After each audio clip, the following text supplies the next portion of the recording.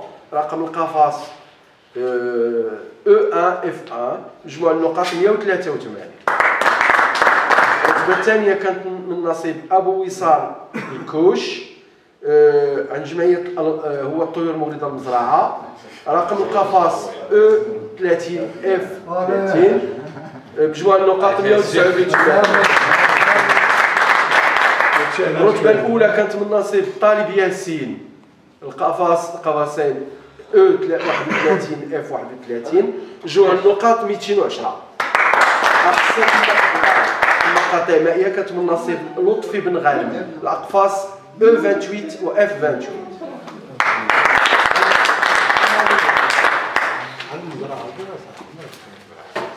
نادي المالين والرباط.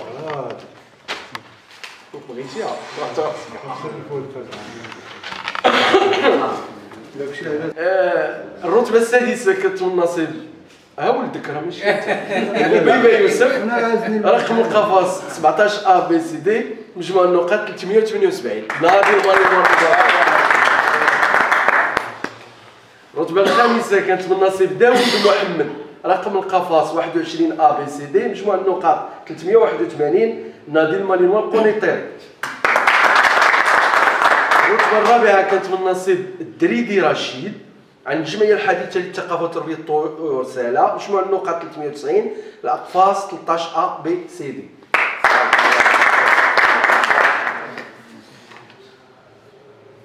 الرتبة الثالثة كانت من نصيب سي عبد الله الشوفاني عن الجمعية الحديثة للثقافة وتربية الطيور، مجموع النقاط 408. الأقفاص 14 A B C D. الرتبة الثالثة كانت من نصيب سي قروان عبد الجليل جمعية نادي المالين والمراكش. الثانية وصلتي حتى لنادي المالين والمراكش. نادي المالين والمراكش. الرتبة الثانية سيدي من نصيب سي قروان عبد الجليل جمعية نادي المالين والمراكش. الأقفاص 7 A B C D، مجموع النقاط 423.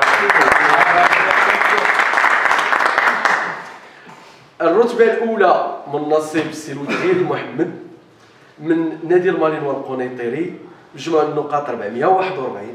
الأقفاص 20 A B C D. وأحسن مقطع مائي تيفوز به سي لودغيري.